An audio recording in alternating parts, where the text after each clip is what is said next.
Todavía llevaba el uniforme médico cuando llegó el mensaje de voz entrecortado casual, como si estuviera leyendo una lista del supermercado. Los vuelos cuestan 15,000 pesos cada uno, dijo Citlali con un tono irritantemente despreocupado. Si no puedes pagarlos, quédate. Eso fue todo. Sin un ojalá pudieras venir, sin un te vamos a extrañar. Solo un dato frío envuelto en indiferencia. Apreté el teléfono contra mi hombro mientras frotaba sangre seca de mi antebrazo. El turno en urgencias había sido un caos otra vez. 12 horas lidiando con niños vomitando, un universitario con sobredosis y el hijo de un paciente con un derrame cerebral que me culpó por todo. No había comido desde las 6 de la mañana. Mis pies palpitaban y mi espalda dolía de esa manera que me aseguraba que despertaría rígida al día siguiente.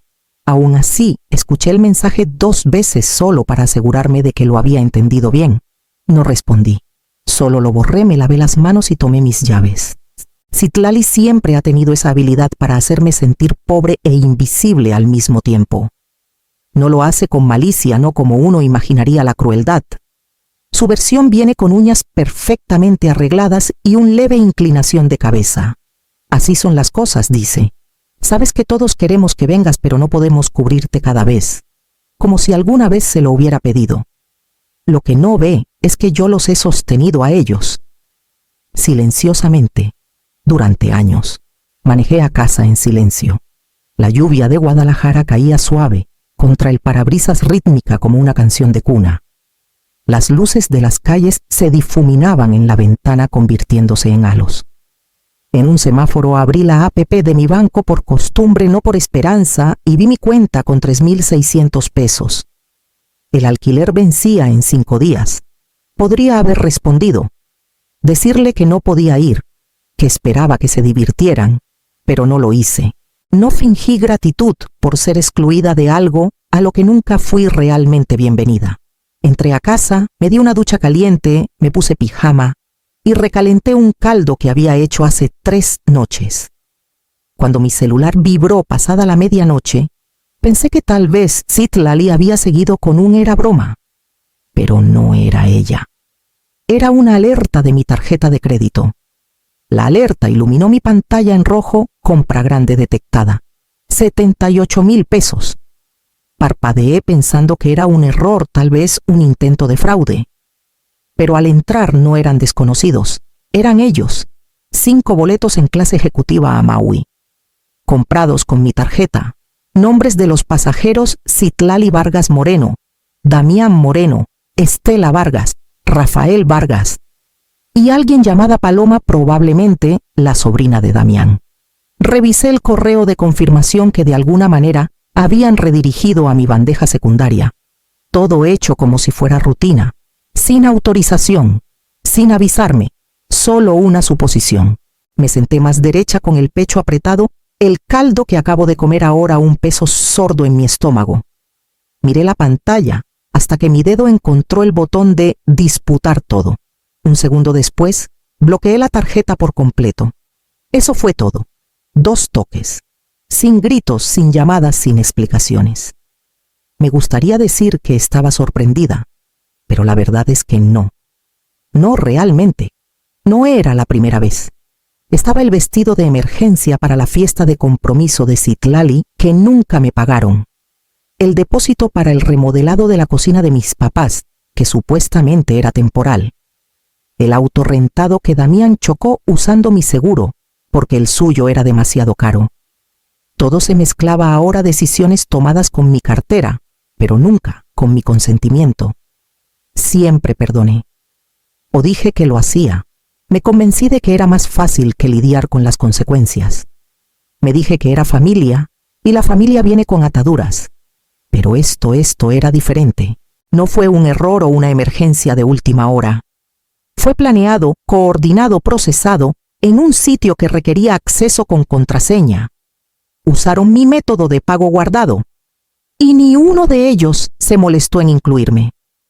No lloré, no grité. Solo me quedé ahí mirando la alerta, sintiendo cómo algo dentro de mí se endurecía. No era dolor, era claridad. La habitación estaba en silencio, salvo por el zumbido del refrigerador y el ladrido lejano de un perro en el edificio. Luego, a las 6:17 de la mañana mi celular vibró otra vez. Esta vez era Citlali. El mensaje llegó mientras me lavaba los dientes. Citlali, ¿por qué no está pagado nada? Estamos en el check-in. Lo miré un momento con el cepillo aún en la mano, espuma acumulándose en las comisuras de mi boca. Sin saludos, sin signos de interrogación. Solo una expectativa irritada y cortante. Me limpié la boca con la toalla, tomé el celular y escribí lo que dijiste. Me quedé atrás. Presioné enviar. Por un segundo imaginé la cara de Citlali al leerlo. La confusión dando paso a la molestia. El momento en que se dio cuenta de que no solo me negué a financiar sus vacaciones, sino que me había salido por completo. Había tomado sus palabras en serio.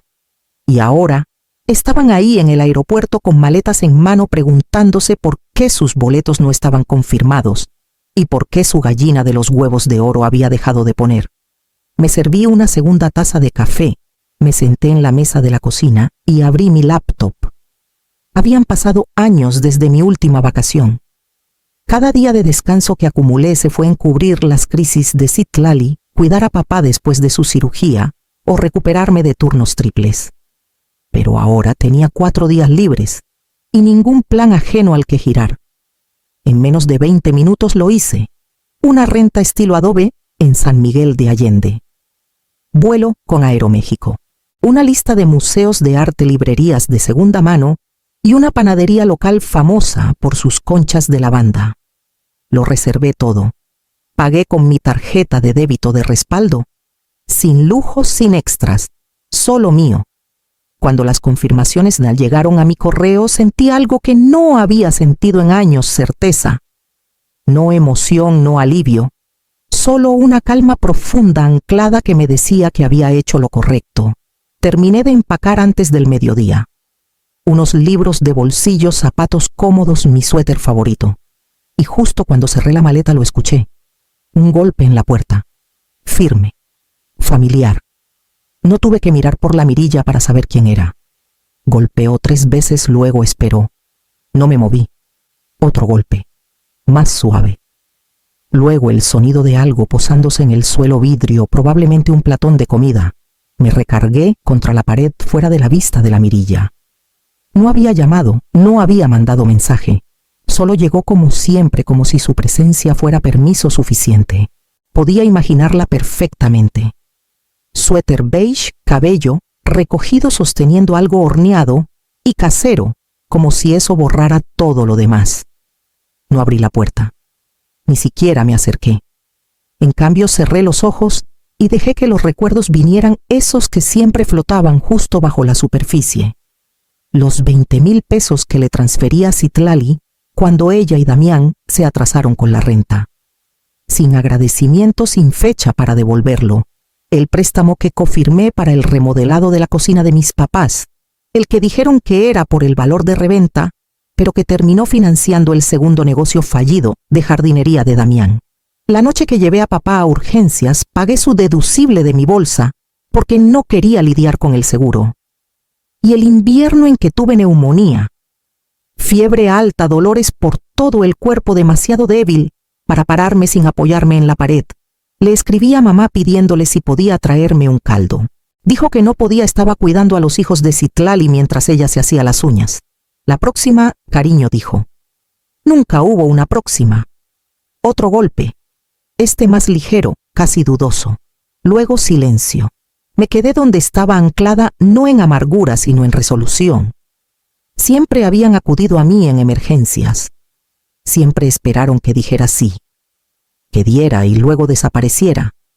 Pero ya no era la que sostenía todo en el fondo invisible hasta que me necesitaban. A través de la puerta escuché su suspiro. Un aliento largo, pesado. Luego, el arrastre de sus pasos mientras se alejaba. Esperé 5 minutos completos antes de abrir la puerta. El platón estaba en el tapete aún tibio. Lo levanté, lo puse en la encimera y sin quitar la tapa, lo deslicé directamente al bote de basura. Luego volví a la mesa y abrí mi laptop. El platón seguía en la basura a la mañana siguiente. No lo toqué. No pude. Algo en el olor que se filtraba por el plástico me revolvía el estómago. Me senté en la mesa de la cocina, abrí mi laptop y creé una carpeta nueva. La nombré sin rodeos Registro Familiar. Empecé con lo obvio. Los 20,000 pesos para Citlali. El préstamo que confirmé. La cuenta del hospital. Pero al revisar mensajes viejos, estados de cuenta, correos, todo volvió como una avalancha. El día que Damián pidió prestado mi auto porque el suyo estaba en el taller. Lo encontré 2 días después con una calavera rota y el parachoques agrietado. Se encogió de hombros y dijo, «Para eso está el seguro». Mis primas se duplicaron. Nunca pagó un centavo. La vez que tuve una infección sinusal brutal y no podía manejar para ir a urgencias. Le escribí a mamá. No contestó por horas. Cuando lo hizo solo dijo, «Le prometí a Citlali cuidar a los niños. Puedo pasar mañana». El mañana vino y se fue. Solían llamarme la fuerte, la confiable. En cada reunión familiar alguien alzaba una copa y brindaba por nuestra Roca. Sonreía. No sabía que Roca era solo una palabra bonita para trabajo no remunerado. Cuando protesté una vez suavemente por Citlali cargando compras a mi tarjeta por error, puso los ojos en blanco y dijo que estaba siendo dramática. «Siempre haces todo sobre dinero». Y papá bendito sea negó con la cabeza y murmuró, «Siempre has sido un poco egoísta. Copié recibos, transferencias bancarias, capturas de pantalla. Quería el registro. No para probarles que estaban equivocados, sino para finalmente probarme que tenía razón. Para cuando dejé de escribir mi archivo tenía 12 páginas. 12 años dejando que enmarcaran su tomar como amor. Y sabía que apenas había rascado la superficie. Esa tarde un nuevo mensaje apareció en el chat familiar. No de mamá, no de Citlali, de Damián. Solo 2 palabras. ¿Fuiste tú? Miré el mensaje de Damián por un buen rato. Fuiste tú, solo esas 2 palabras enviadas con una captura de la confirmación de viaje que había disputado. Mi nombre ni siquiera estaba ahí, pero de alguna manera hizo que pareciera que yo era la que estaba fuera de lugar. Abrí el archivo del registro familiar, otra vez agregué los 5 boletos no autorizados y los intereses de la notificación de pago atrasado que recibí esa mañana. El total ahora era de 77,400 pesos. Redacté un mensaje, lo borré. Escribí otro, lo eliminé. Luego dejé de pensar demasiado. No necesitaba astucia, necesitaba claridad.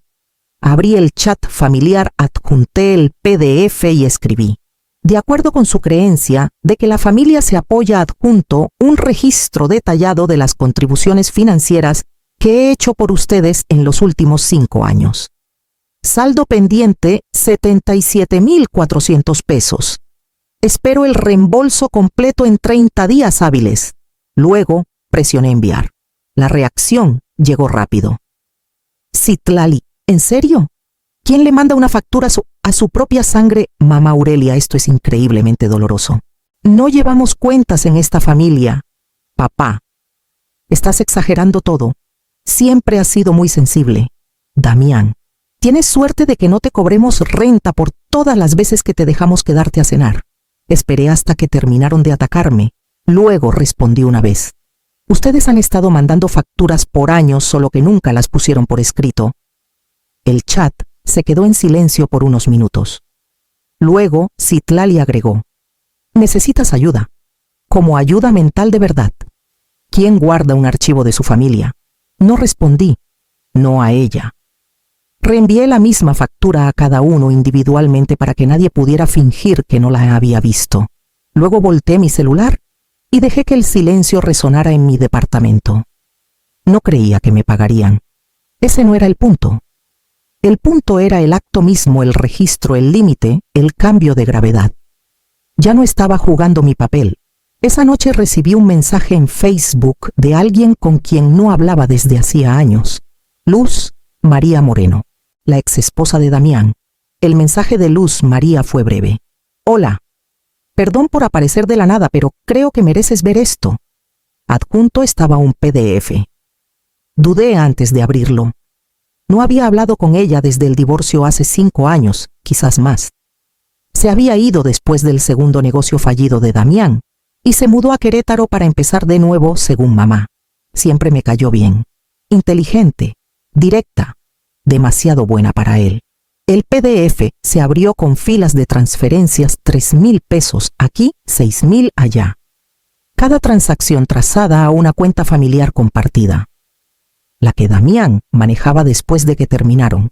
También había notas, migajas digitales, flotante de emergencia para Citlali, reembolso a papá, en realidad a Damián. Y luego estaban las compras de criptomonedas. Monedas basura de alto riesgo. Banderas rojas gritando desde la página. Al final del documento, Luz María había escrito una línea: está apostando otra vez. Con el dinero de tu familia. Y ellos lo saben. Lo siento. Leí la frase 3 veces. No necesitaba preguntar cómo tuvo acceso. Luz María siempre manejó los impuestos incluso después de la separación. Damián probablemente nunca cambió una sola contraseña, pero lo que me detuvo no fue solo Damián. Fue el otro correo que incluyó. Uno de mamá. Por favor, no hagas esto más grande, lo resolveremos. Aurelia no necesita saberlo. Y otro de papá. Lo estamos manejando internamente. Es familia. Ella ya ha pasado por suficiente. Lo sabían. Lo habían sabido todo el tiempo. Y en lugar de decírmelo, en lugar de advertirme, me dejaron absorber el costo, llevar el peso. Imprimí el archivo, grapé las páginas y las puse detrás de mi factura original. El montón se sentía más pesado en mis manos que el número al final. Por primera vez la traición no era un presentimiento, era evidencia, y tenía una decisión que tomar. Llegaron justo después de la cena. Escuché el auto estacionarse, el golpe apresurado, que siguió luego una pausa lo suficientemente larga para que uno de ellos revisara su reflejo en el vidrio. Luego otro golpe más fuerte. Me quedé en el pasillo, con el archivo de la factura en las manos, los documentos de Luz María dentro. Ya había impreso una segunda copia. No necesitaba fingir. La voz de mamá rompió el silencio. Aurelia, por favor, necesitamos hablar. La de papá siguió baja, tensa por la frustración. No puedes seguir ignorándonos. Esto es infantil. Abrí la puerta. Solo una rendija al principio, luego completamente. Sus rostros estaban sonrojados por el frío. Mamá sostenía un sobremanila. Papá tenía los brazos cruzados como preparándose para un juicio. Ninguno parecía sorprendido de verme con papeles. Papá habló primero. No vinimos a pelear. Pero esto ha ido demasiado lejos. Humillaste a tu hermana, a tu madre. Ese mensaje en grupo, esa factura absurdo. Queremos una disculpa. Casi me reí. En cambio me hice a un lado. Pasen. Dudaron, pero entraron. Los llevé a la mesa del comedor, puse el archivo sobre la mesa y lo abrí lentamente. No voy a disculparme, dije. No por pedir lo que se me debe. No por protegerme. La voz de mamá se quebró. No quisimos que pasara así. Siempre hemos hecho lo mejor. No me criaron, dije tranquila, pero clara. Me crié sola. Entre turnos en el hospital y confirmando préstamos que no podía pagar, mientras alababan el nuevo Backsplash de Citlali, y me decían que era demasiado independiente para recibir ayuda. Papá bufó. Estás tergiversando todo. No dije. Por fin lo estoy diciendo claro. Deslicé el segundo archivo por la mesa. Luz María me lo envió. Damián está apostando otra vez. Lo sabían. Me lo ocultaron. Usaron mi nombre, mi crédito, mi silencio. Los ojos de mamá se llenaron, pero no me inmuté. Me entrenaron para dar hasta romperme, dije. Y ahora que digo no lo llaman traición. Me puse de pie, caminé a la puerta y la abrí. No hemos terminado, dijo papá. Yo sí respondí. Y cerré la puerta. Suavemente. Completamente. No volvieron a tocar. A la mañana siguiente envié los documentos por correo. Llegó en un sobre blanco sin remitente. La letra en el frente era inconfundiblemente de mamá, curva y ordenada, como si aún enviara tarjetas navideñas a vecinos que no hemos visto en años. Adentro había un cheque. 78,700 pesos. Sin nota. Sin mensaje. Solo el número y su firma como si fuera cualquier transacción. Lo sostuve en mis manos por un rato sin saber qué emoción debía sentir. ¿Alivio? ¿Validación? No se sentía como ninguna. Se sentía como un recibo. Un pago hecho no por culpa, sino por miedo. Esa noche mi celular se iluminó otra vez. Citlali. Seguimos siendo familia. No respondí. Caminé al tablero de corcho sobre mi escritorio, donde pongo recordatorios y frases que me estabilizan cuando el suelo se siente frágil.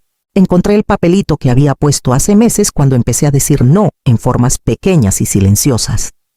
No estás obligada a prenderte fuego para mantener calientes a los demás. Tomé el cheque, desdoblé un clip y lo puse justo debajo de la frase. No lo cobré. Todavía no. Tal vez nunca. Necesitaba verlo primero todos los días justo donde ahora tomo decisiones. Me habían dado dinero, pero no me dieron paz. Esa parte la gané yo sola. A la mañana siguiente empaqué mi maleta no para escapar, sino para algo que se parecía mucho a un comienzo. Cobré el cheque. No para mí. No porque lo necesitara. Doné cada peso a un fondo local de becas para estudiantes de enfermería, específicamente para quienes equilibran la escuela y las cuentas familiares, los que toman turnos dobles solo para mantener las luces encendidas en casa.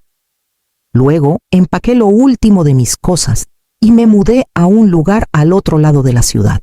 Nada lujoso, solo luz limpia, paredes silenciosas y un contrato a mi nombre. Fue la primera vez que elegí dónde vivir sin la voz de alguien más de fondo, sugiriendo, presionando, manejando. Este espacio era mío. Las horas eran mías. El silencio también. Unas semanas después conocí a alguien, Elías, hombre de voz suave, constante, paramédico que sabe lo que es cargar peso pero no lo pasa a otros. Hace preguntas y espera las respuestas. La primera vez que preguntó por mi familia, dudé un momento, luego lo dije claro. No soy su red de seguridad, soy mi propia persona. Asintió, como si eso tuviera todo el sentido, como si no necesitara explicar más. Volví a cocinar, a dar caminatas largas, a leer libros sin revisar mi celular cada 10 minutos. Dejé de explicar mis límites y comencé a vivirlos, sin más cuentas de quién debía qué, sin esperar ser entendida. Solo movimiento hacia adelante. En mi buró hay un pequeño marco. Adentro no una foto, sino una sola página del registro familiar. Lo guardo no por amargura, sino para recordar quién era cuando finalmente me elegí a mí misma. Algunas noches aún escucho ecos de lo que solía ser obligaciones, culpa el ruido de siempre ser necesitada. Pero ahora hay espacio entre los ecos, y en ese espacio vivo.